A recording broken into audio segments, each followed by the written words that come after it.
नमस्कार मित्रांनो, मी राहुल बाळासाहेब जिरपे. स्वागत आहे आपल्या युट्यूब चॅनलला. आपल्या चॅनलला लाईक करा, शेअर करा आणि सबस्क्राईब करायला विसरू नका. आपल्यासाठी नवनवीन व्हिडिओ मी रोज घेऊन येत आहे. चला, आजचा टॉपिक जो आपल्याला बघत आहे तो कोणता आहे? संसद. संसद म्हणजे काय? केंद्रीय कायदे मंडळ. आता हे संसद हा जो टॉपिक बघायचा आहे, हा राज्यघटनेतील अतिशय महत्वाचा टॉपिक आपण म्हणतो याला. परीक्षेच्या दृष्टिकोनातून आज या टॉपिकचे आपण रिव्हिजन करणार आहोत. आता डायरेक्ट चालूया आपल्या टॉपिककडे. आता पहिला टॉपिक कोणता आपला? हा संसद म्हणजेच केंद्रीय कायदे मंडळ. आता केंद्रीय कायदे मंडळात हे जे दिलेलं आहे राज्यघटनेमध्ये याचं स्थान कुठे आहे? जसं आपण सांगतो राज्यघटनेत मूलभूत हक्काचं एक विशिष्ट स्थान आहे, त्याच्यानंतर मूलभूत कर्तव्याचं विशिष्ट स्थान आहे. तसंच संसदेचं स्थान राज्यघटनेमध्ये कुठं देण्यात आलेलं आहे, किंवा केंद्रीय कायदे मंडळाचं स्थान राज्यघटनेमध्ये कुठं देण्यात आलेले, किंवा राज्यघटनेत ही गोष्ट कुठं नमूद आहे, हे जर आपल्याला माहिती करून घ्यायचं असेल तर आपल्याला जावं लागेल भाग 5 आणि कलम 79 ते 122 पर्यंत. भाग किती? 5. राज्यघटनेचा भाग कोणता? 5वा भाग. आणि कलम किती याचा? कलम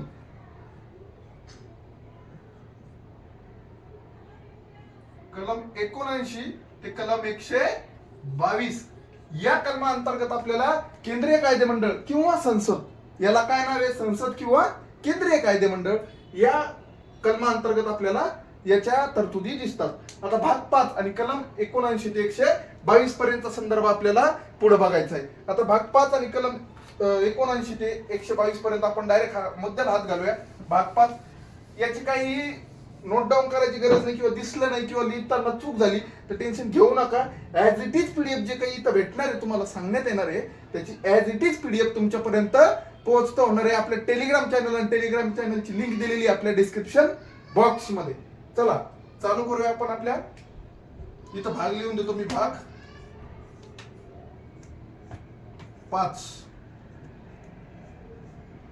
भाग 5 मध्ये आपल्याला संसद दिसून येते. आता पहिलंच कलम काय सांगितलं तुम्ही? 79. कलम 79 अंतर्गत पहिलं कलम कोणतं आहे राज्यघटनेशी निगडीत? 79. कारण 79 ते 122 मध्ये आपल्याला संसदेच्या तरतुदी सापडतात. तर पहिलं कलम कोणतं येईल? 79 म्हणजे किती? 79. आता या 79 कलमांतर्गत आपल्याला काय सापडतं की संसदेची रचना काय आहे? संसद असणार आहे आपल्या देशाला. काय असणार आहे? संसद. आणि याची रचना कुठे सापडते आपल्याला? कलम 79 मध्ये. संसदेची रचना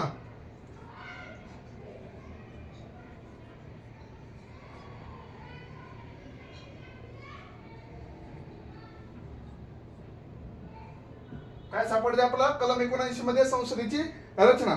आता आपण जसं विचार केला तर संसद किती सभागृहांची मिळून बनलेली आहे? तर 2 सभागृह. कोणते? लोकसभा आणि राज्यसभा. पण विचारण्यात येतं की संसद किती घटकांची बनलेली आहे? तर घटक किती येतात? 3. सभागृह येतात 2 आणि घटक येतात 3. पहिले आपण घटक बघूयात. किती घटकांची? 3 घटकांची संसद बनलेली आहे. काय? घटक. 3 घटक आहेत. घटक.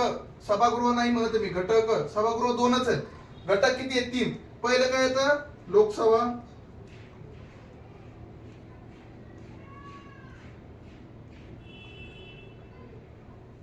दुसरं येतं राज्यसभा.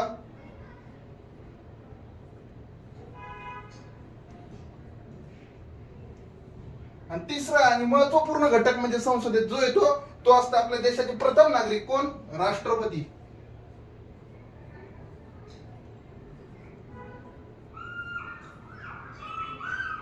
कोण आहे आपल्या देशाचे प्रथम नागरिक? राष्ट्रपती. या 3 घटकांची मिळून संसद बनलेली असते. 3 घटकांची मिळून काय बनलेली असते? संसद बनलेली असते.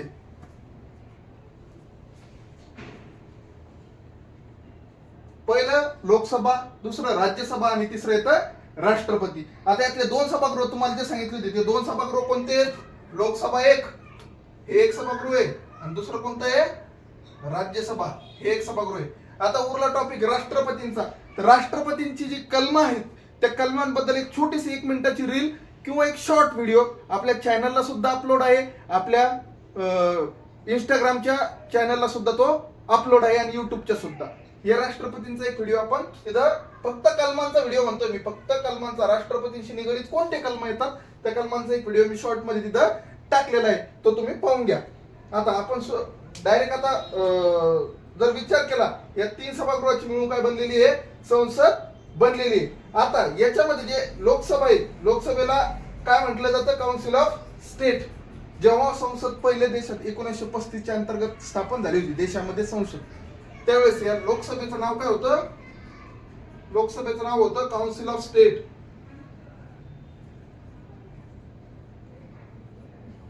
काउन्सिल ऑफ स्टेट्स असायला म्हणत होते. आणि हे जे राज्यसभाचं होतं, या राज्यसभेचं नाव काय होतं त्यावेळेस, हाऊस ऑफ कॉमन.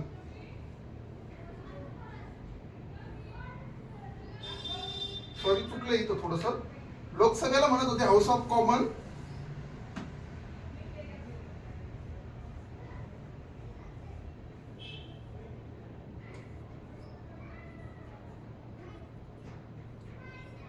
आणि राज्यसभेला काय म्हणत होते, काउन्सिल ऑफ स्टेट.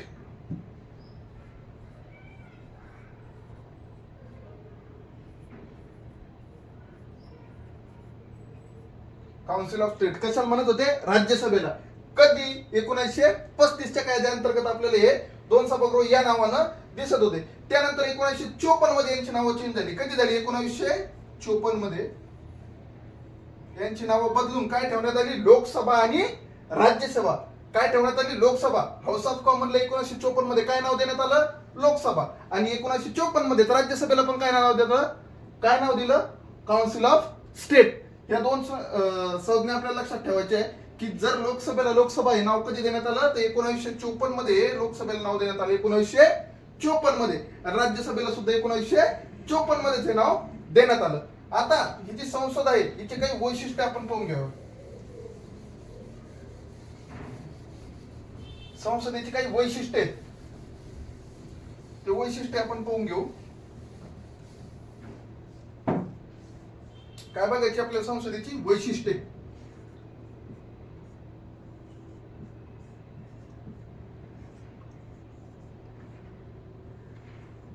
पुढे आपल्याला लोकसभा आणि राज्यसभा इन डिटेल बघायचंच आहे.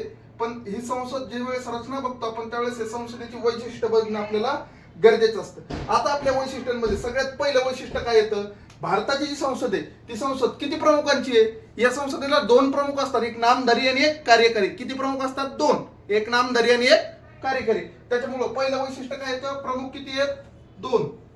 दोन मध्ये कोण कोण, एक नामधारी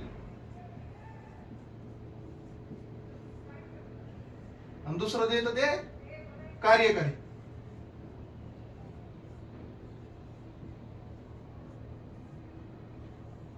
दुसरं काय येतं, कार्यकारी. नामधारी म्हणजे काय, तर सगळ्यात सोपं जर उदाहरण घ्यायचं झालं तर सगळ्यात सोपं उदाहरण म्हणजे नामधारी म्हणजे काय आणि कार्यकारी म्हणजे काय, याच्यातला फरक कसा असतो.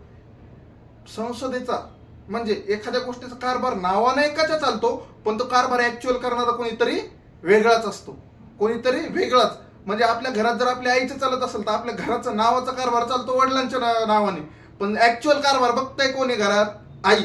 तसं इथं नामधारी आणि कार्यकारी प्रमुख असे दोन प्रमुख असतात. तर नामधारी प्रमुख आपल्या देशाचे कोणाला म्हणतो आपण, नामधारी प्रमुख म्हणतो आपण राष्ट्रपती यांना. आपल्या देशाचे नामधारी प्रमुख कोण आहे, राष्ट्रपती. आणि कार्यकारी प्रमुख कोण, म्हणजे ऍक्च्युअल कार्य करणारे प्रमुख कोण आहेत, तर पंतप्रधान.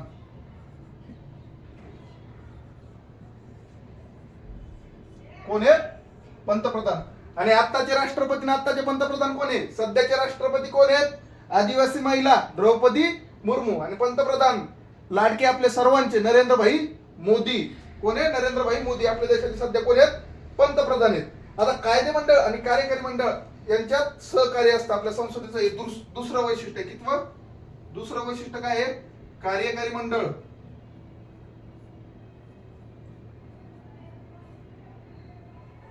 व कायदे मंडळ.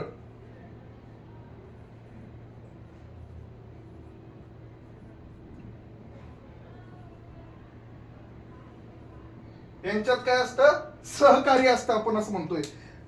ही जरी ऍक्च्युअल बाब दिलेली आहे, कार्यकारी मंडळ व कायदे मंडळ यांच्यात सहकार्य असतं, तरी आपण आपले जर संसदेचे अधिवेशन बघितले तर कायदे मंडळ आम्हाला आपण कोणाला म्हणतो, संपूर्ण संसदेला आपण केंद्रीय कायदे मंडळ म्हणतो. संपूर्ण संसदेलाच आपण केंद्रीय कायदे मंडळ म्हणतो. म्हणजे त्याच्यात विरोधी पक्षही आला, सत्ताधारी पक्षही आला आणि इतर अपक्षही आले.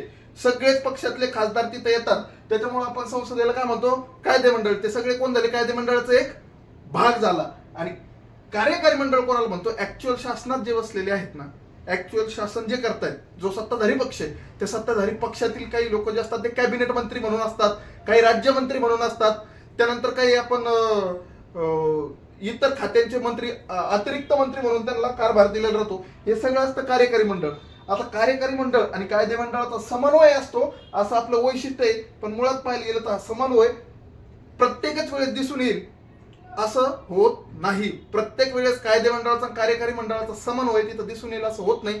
त्याच्यासाठी कोणताही कायदा पारित करायचा असल्यास संसदेचं बहुमत, साधं बहुमत किंवा विशिष्ट बहुमत असे 3 प्रकारचे बहुमत दिलेले आहेत. ते आपण पुढे बघणारच आहे, विधेयक कसे पारित होतात त्या पद्धतीनं.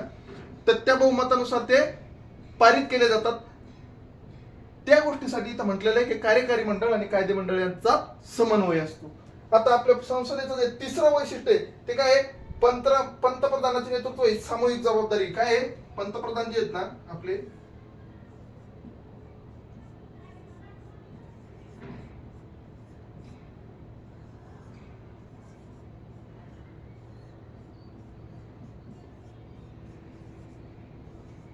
ही काय आहे? सामूहिक जबाबदारी आहे.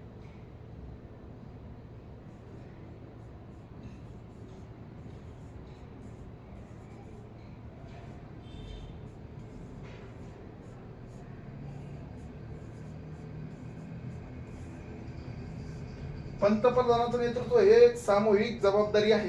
याचा अर्थ काय आहे? कार्यकारी मंडळ हे सामूहिकरित्या, म्हणजे प्रत्येक खात्याचा मंत्री हे सामूहिकरित्या जर शासन एकत्र बसलं तर हे कोणाला जबाबदार असतात?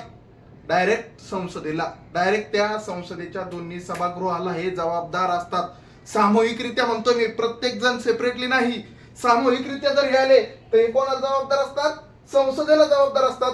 आणि मंत्रिमंडळात जर अविश्वासाचा ठराव पास झाला तर पंतप्रधानांना काय द्यावा लागतो? राजीनामा द्यावा लागतो. त्याच्यामुळे पंतप्रधानाचे नेतृत्व हे सामूहिक जबाबदारी म्हटलेली आपण. काय? सामूहिक. प्रत्येक कार्यकारी मंडळातला जो सदस्य किंवा जो अध्यक्ष असेल त्याची सामूहिक जबाबदारी आहे पंतप्रधानाचं नेतृत्व जपणं. जर पंतप्रधानाच्या मंत्रिमंडळाच्या विरोधात अविश्वासाचा ठराव आला तर पंतप्रधानांना त्यांचं पद रिक्त करावं लागतं. आणि ठराव मंजूर झालाच तर पंतप्रधानाला आणि मंत्र्यांना काय द्यावा लागतो? राजीनामा द्यावा लागतो. आता संसदेचं पुढे जाऊ आपण. आता याच्यामध्ये आपल्याला बघायचं, हे आपण बघितले वैशिष्ट्य. आता आपण बघूया व्यवस्थित रचना कायदे बघितली आपण. संसद किती घटकाची बनलेली आहे? 3 घटकांची. 3 घटक कोणते कोणते आहेत?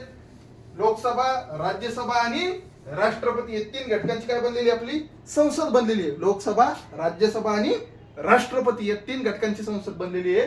त्यातला पहिला घटक जो बघितला होता लोकसभा, त्या लोकसभेचं, आणि दुसरा घटक होता राज्यसभा, त्या राज्यसभेचं आपल्याला आता रचना बघायची. आता देण्यात कशी आलेली आहे, मी सिरियल वाईज कलम घेतो म्हणजे तुमच्या लक्षात पण सोपं पडेल. तर सगळ्यात पहिले आपण बघूया राज्यसभेची रचना. कलम कोणतं आहे? 80. कलम कोणतं आहे? 80. कलम 80 मध्ये काय दिलेली आहे? राज्यसभा.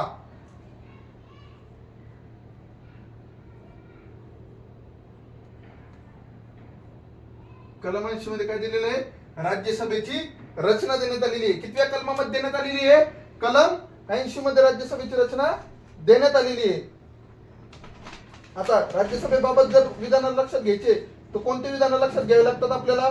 तर राज्यसभा, कलम 80. आता याच्यात सभागृह कोणतं आहे? हे खरं पाहायला गेलं दुसरं सभागृह आहे. कितवं? दुसरं. पण कसं? वरिष्ठ. एखाद्या माणसाचा नंबर जरी दुसरा असला पण त्याचं स्थान जर वर असलं ना त्या माणसाला आपल्याला वरिष्ठच म्हणावं लागतं. तसं राज्यसभेच्या बाबतीत आहे आपल्या.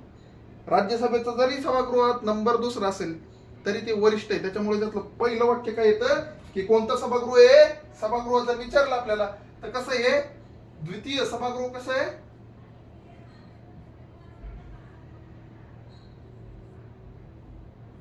सभागृह कसं आहे? दुसरे, द्वितीय म्हणू आपण त्याला. द्वितीय सभागृह आहे पण वरिष्ठ आहे.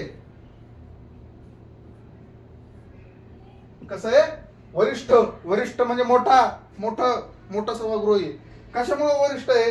तर याच्यात सगळ्यात महत्वाची गोष्ट म्हणजे सदस्य संख्या किती याची? राज्यसभेची सदस्य संख्या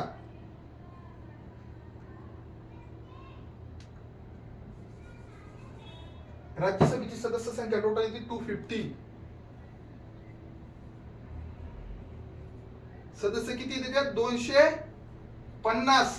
पण या 250चं जे फॉर्मेशन बसतं त्या 250च्या फॉर्मेशन मध्ये आपल्याला ऍक्च्युअल किती निवडून येतात आपल्या इकडं राज्यसभेमध्ये? ऍक्च्युअल येतात निवडून 245च. फॉर्मेशन जरी 250 सदस्यांचं असलं तरी ऍक्च्युअल मध्ये 245 निवडून येतात. त्यात सुद्धा 233च जण निवडून येतात. किती? 233. पण तू म्हणता उरलेले 12 काय? उरलेले 12चे जे ना 12चे 12 उरलेले जे 12 आहेत हे 12 सदस्य कोण निर्देशित करतं? राष्ट्रपती.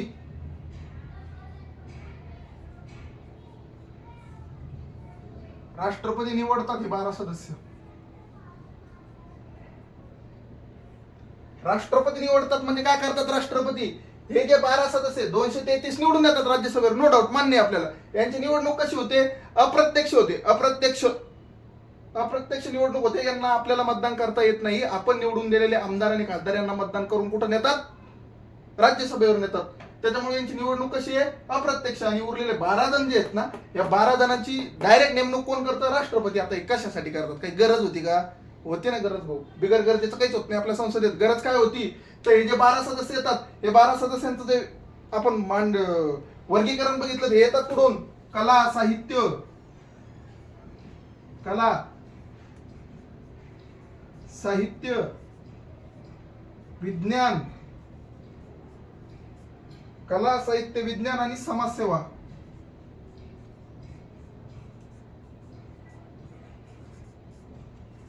कुठून येतात हे? कला, साहित्य, विज्ञान आणि समाजसेवा या 4 क्षेत्रामधून 12 सदस्यांची नेमणूक कुठे केली जाते? राष्ट्रपतींद्वारे. कुठे केली जाते? राज्यसभेवर केली जाते. आणि हे सगळा खटाटोप कशासाठी केला होता? फक्त एवढ्यासाठी की हे जे 12 सदस्य या 12 सदस्यांच्या साक्षीनं किंवा या 12 सदस्यांच्या मदतीनं कला, साहित्य, विज्ञान आणि समाजसेवा या क्षेत्रांमध्ये जर काही अडचणी असतील, या क्षेत्रांबद्दल जर काही कायदे करायचे असतील तर प्रत्येक जण जो आपण खासदार म्हणून निवडून दिलेला आहे यातला प्रत्येक जणच या क्षेत्राशी निगडीत असेल असं नाही. त्यामुळे जर या क्षेत्रांमध्ये काही कायदे करायचे असतील, काही नवीन योजना आणायच्या असतील तर या 12 सदस्यांचं काय घेता येतं? 12 सदस्यांचं काय घेता येतं? मत घेता येतं. त्यातल्या अडचणी काय आहेत, त्यातल्या त्रुटी काय आहेत आणि त्याच्यामध्ये चांगल्या गोष्टी आपल्याला काय करता येईल हे या 12 सदस्यांकडून पाहता येऊ शकतं. त्याच्यामुळं आपल्या देशाचा कारभार सुरळीतरित्या पार पडू शकतो. यासाठी या 12 सदस्यांची नेमणूक कुठे केली जाते? राज्यसभेवर केली जाते. आणि कोण करतं? राष्ट्रपती करतो. त्यामुळे सदस्य संख्या किती ऍक्च्युअल संसदेमध्ये सांगितली? घटनेत किती सांगितली आपली? 250 सांगितली. 250 घटनेत. निवडून किती येतात? 245 सदस्यांची जागा आहे सध्या 245 सदस्यांची जागा आहे. आता पुढे काय? 243 245 पैकी 233च निवडून येतात. ते पण अप्रत्यक्षपणे निवडून येतात. आणि उरलेले 12 सदस्यांची नेमणूक कोण करतात? राष्ट्रपती करतात. आता हे सभागृह कसं आहे? हा पॉइंट समजला असेल तर पुढे जाऊ आपण. हे सभागृह कसं आहे? स्थायी सभागृह आहे.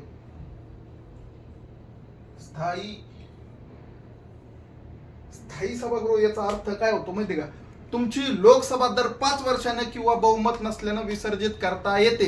पण एकच सभागृह असं आहे आपल्या देशात, राज्यसभा, जे स्वतंत्र झाल्यापासून 1951 ची जेव्हा निवडणूक झाली, 1952 ला सरकार स्थापन झालं, त्या दिवसापासून राज्यसभा एकदाही विसर्जित झाली नाही. एकदाही विसर्जित झाली नाही. ती विसर्जितच होऊ शकत नाही कारण ते सभागृह स्थायी आहे.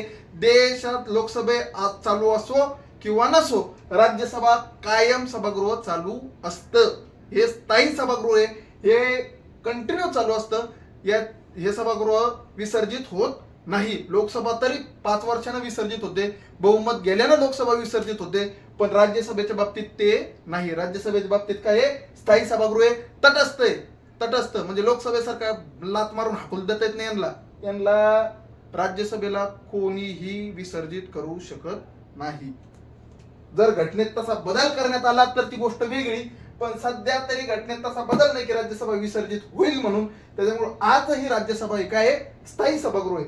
आता स्थायी सभागृह म्हटल्यानंतर लोक म्हणतील 1955 चे आमदार खासदार बसलेले काय अजून तिथं? 1955 नाही.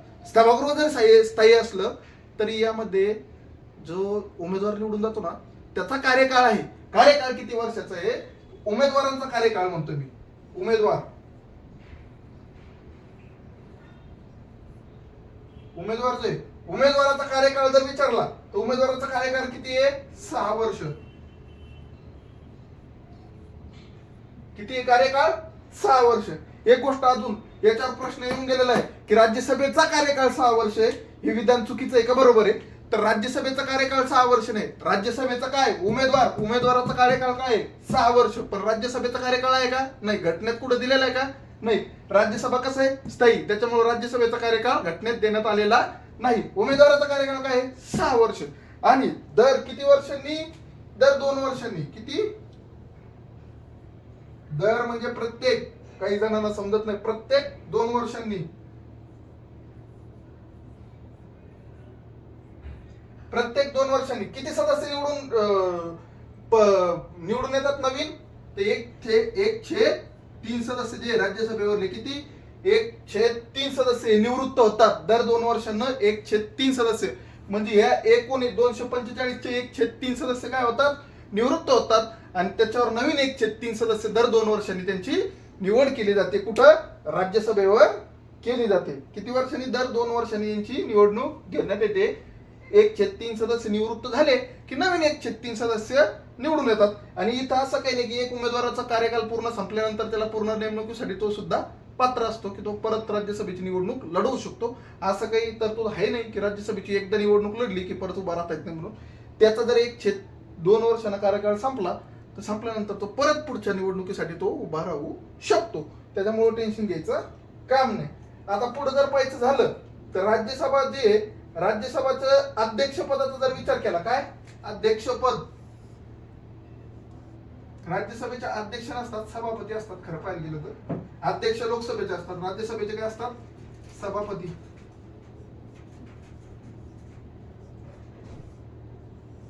हे राज्यसभेचे सभापती हे सभापती जे आहे ना, हे पदसिद्ध सभापती राज्यसभेचे कोण असतात माहिती का? उपराष्ट्रपती.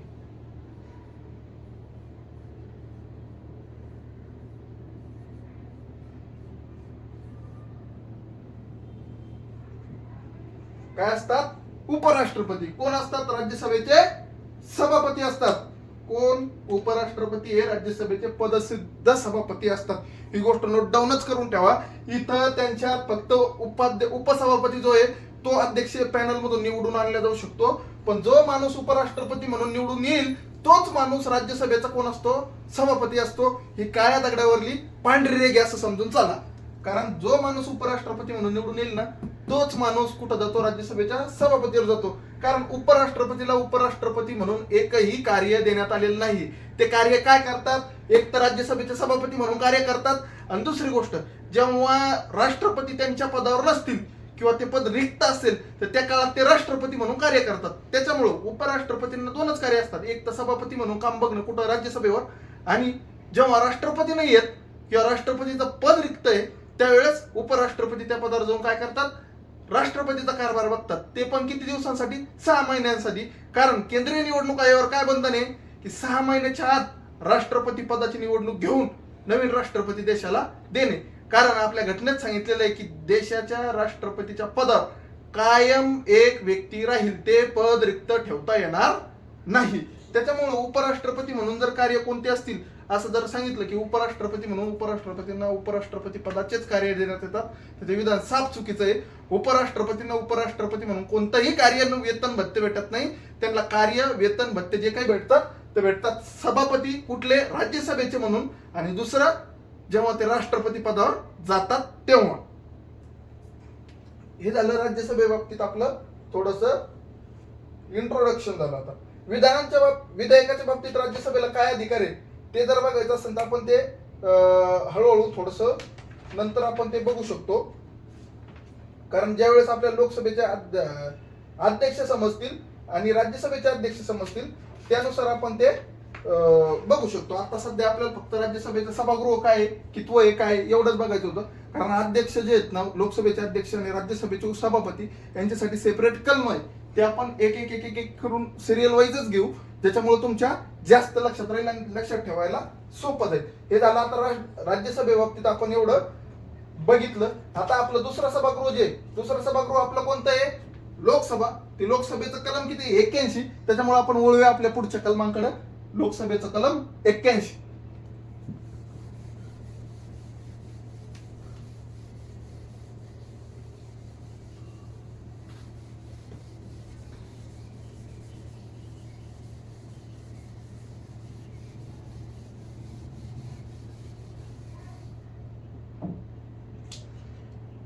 टर्म किती आहे 81.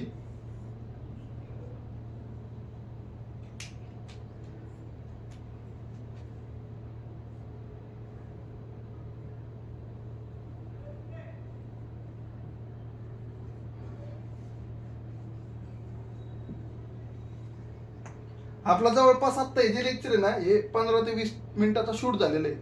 15-20 मिनिटं झाल्यानंतर माझ्या सुद्धा निदर्शनात आलेलं आहे की प्रत्येक म्हणजे मी सुद्धा युट्यूबला जेव्हा लेक्चर बघत असतो काही सरांचे वगैरे ऑनलाईन लाईव्ह, त्यावेळेस त्यांची प्रत्येक वेळेस एक कमेंट येते की बोर होऊ लागलं किंवा समजत नाहीये किंवा अभ्यास करायला आता रस राहिलेला नाहीये किंवा लेक्चर बघायला मला आवडत नाही.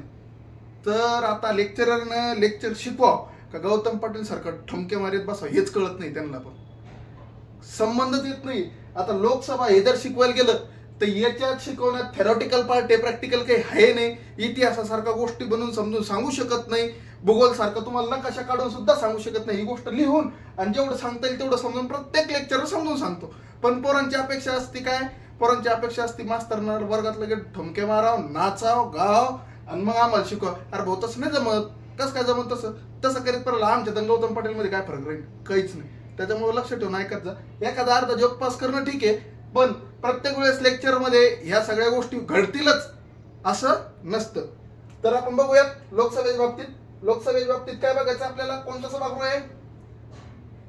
आपण पहिलं बघितलं होतं राज्यसभा, द्वितीय म्हटलं होतं आपण. हे कोणतं आहे, प्रथम.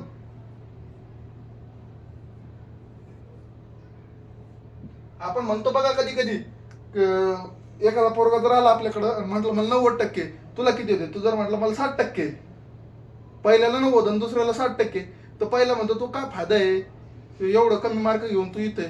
तर दुसरा पोरगा ज्याला 60% ना ते पोरगा सुद्धा म्हणतो तू 90% घेऊन फायदा काय, तू जर आज माझ्यासोबतच उभा राहून चहा पिऊ राहिला तर. ही गोष्ट इथं लागू होते, कारण हे जरी प्रथम लोकसभा सभागृह जरी असलं नाही प्रथम, तरी हा कनिष्ठ. काय कनिष्ठ.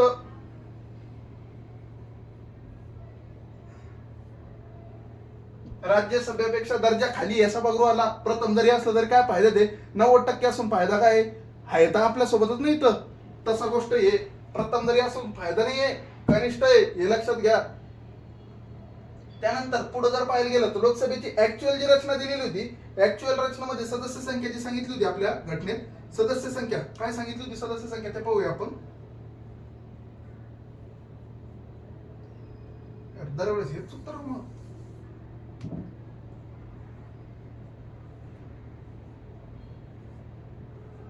सदस्य संख्या काय सांगितली होती घटनेत जे सांगितलेली 552 सांगितलेली सध्या. काय 552 सदस्य असतील कुठं, लोकसभेवरती. सदस्य म्हणजे कोण, खासदार. आपण जे निवडून दिले आता 2024 मध्ये लोकसभेत निवडणुका झाल्या ना जून मध्ये, तेव्हा 552 संख्या होती सांगितलेली आहे. पण 552 पैकी ऍक्च्युअल निवडून किती येतील, 545च. आता परत बदललं 545 मध्ये. इथं बी 2 सदस्य नामनिर्देशित होते, किती 2, म्हणजे 543 प्लस 2. हे 2 कोण होते, अँग्लो इंडियन, म्हणजे ज्यांचे बाप इंग्रज आणि आई भारतातली, असे कोण होते हे 2 अँग्लो इंडियन. हे 2 जे होते ना अँग्लो इंडियन, हे कोण नेमत होता, राष्ट्रपती. डायरेक्ट नेमणूक होती भोईंची. म्हणजे विचार करा तुम्ही, इंग्रज आपल्या भारतातून झाले आता जवळपास 75 वर्ष झाले आपल्याला भारतातून इंग्रज निघून गेले. पण हे जे ना शेंडी फळमागा सोडून गेलेले, यांना आजही राष्ट्रपती नेमत होते आपल्या कुठं, लोकसभेवर 2 जणाला. आता ते कुठं रद्द झालं, 2019 ला कायदा झाला, घटना दुरुस्ती झाली. किती 104 घटना दुरुस्ती, किती 104वी, किती कधी झाली 2019 ला. आणि या घटना दुरुस्तीने हे 2 जण जे शेंडी फळ येत होते ना, त्यांना डायरेक्ट कट केलं. अजिबात यायचं नाही म्हणे, आता तुमची काही संख्या कमी राहिली नाही ना. आता कोणी अँग्लो इंडियनच नाही राहिलं म्हणे, कोणीच नाही राहिलं अँग्लो इंडियन. त्याच्यामुळे ऍक्च्युअल जी निवडणूक होणार होता 543 साठीच झालेली. किती 543 साठी. आता लोकसभेच्या 2024च्या लोकसभेच्या बाबतीत जर तुम्हाला डिटेल व्हिडिओ बघायचा असेल तर आपल्या युट्यूब चॅनलला आपण पोस्ट केलेला आहे, पहिलाच व्हिडिओ पोस्ट केलेला आहे. त्या व्हिडिओमध्ये पूर्ण सांगितलेलं आहे. आता टोटल निवडणूक जी होती ती 545 सदस्यांसाठी होत असते. आता कार्यकाल जर विचारला, कार्यकाल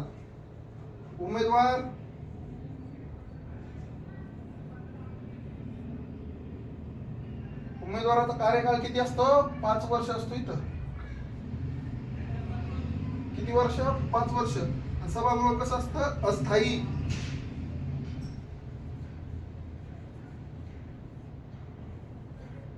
कसं सभागृह आहे?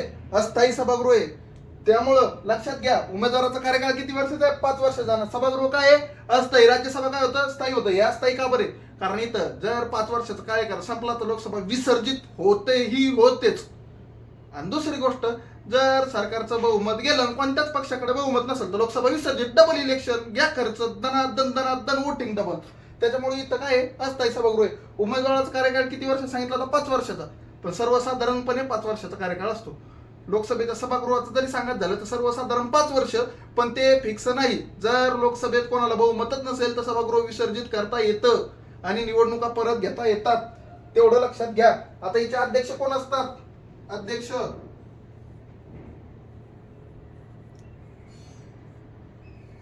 त्यांच्या अध्यक्षाच्या बाबतीत काही अशी तरतूद नाहीये की एखादा माणूस पदसिद्ध अध्यक्ष असेल. इथं अध्यक्ष पॅनल निवडलं जातं. अध्यक्ष पॅनल मध्ये काही लोक असतात.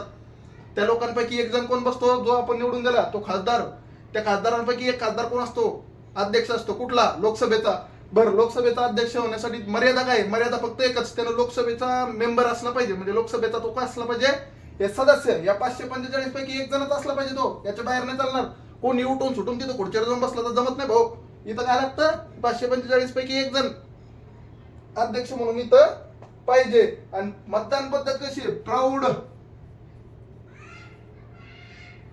प्रौढ आणि प्रत्यक्ष